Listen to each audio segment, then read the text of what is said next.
all you wanted to know about mental illness, but were either afraid to ask or didn't know what to ask. Here's your chance. Let's get started. For a quicker and long-term recovery, it is essential that we eliminate the stigma of having a mental illness. As with a sustainable sense of well-being, this will be a long process, and the more we ignore and lose focus, the longer it will take.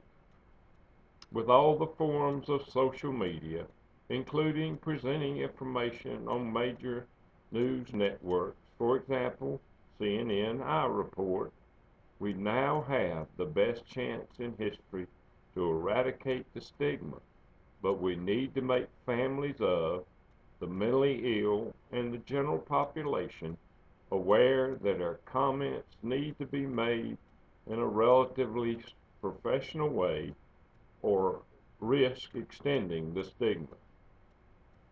A comment I heard when I first went to work was, "It takes 100 attaboys to cover one and you fill in the blank."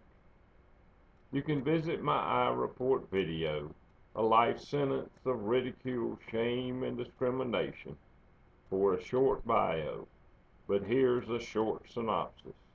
My grandmother and father were disabled with severe depression and bipolar for over half their lives.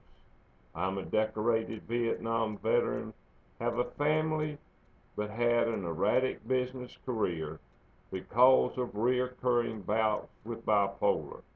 But more importantly, as a volunteer for over 15 years, I facilitated support groups for families of and people with a severe mental illness.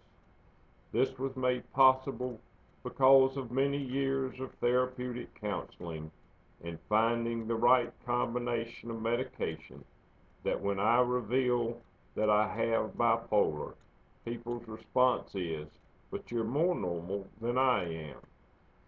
According to the Mayo Clinic, a mental illness refers to a wide range of mental health conditions, disorders that affect your mood, thinking, and behavior.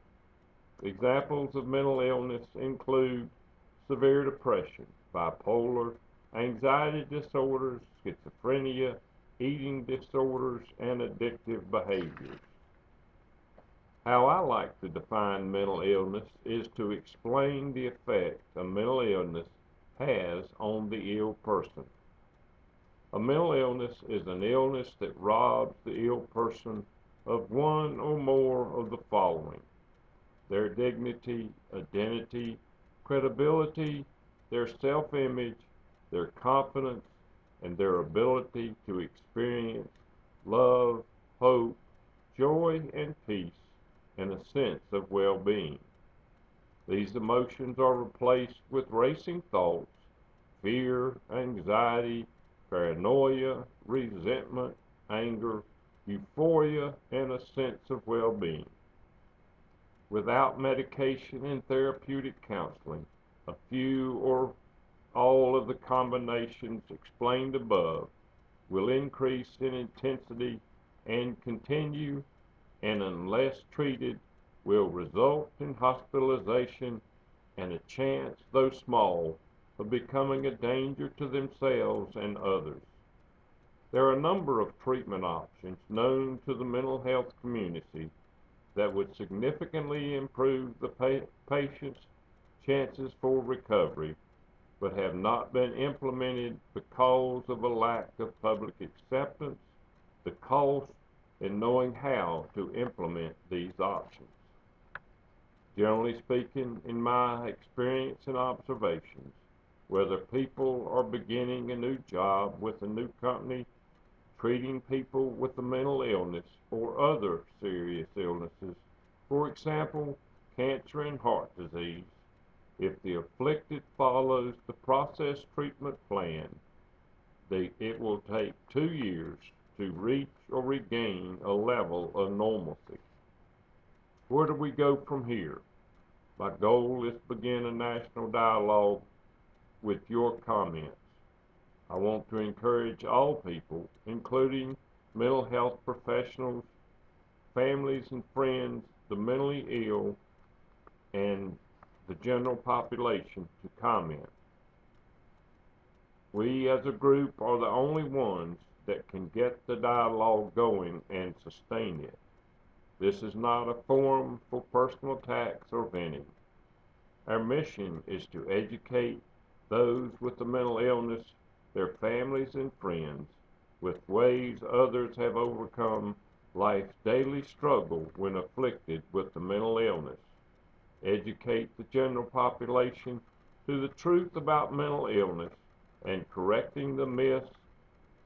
For example, the mentally ill are violent and false characterizations of persons with the mental illness. I believe this can be a good start for our destination to recovery. Here are just two of many words and comments used by people with the mental illness, their family and friends, and the general population that stigmatize mental illness. Using the term the mentally ill grammatically means everyone with the mental illness, instead of this person has the mental illness. I have bipolar instead of I am bipolar, and my son, daughter, spouse has bipolar, not is bipolar. We don't discuss people with cancer as my son, daughter, spouse is cancerous. Just think of the thousands of comments made over the course of the last 3 years regarding gun control, violence, and the mentally ill, and how damaging and discouraging it is to people with the mental illness, their families, and friends. If we don't come together and do something, whether it is in this form or another, the stigma and improving our society will fall on deaf ears. Thank you. Thank you very much.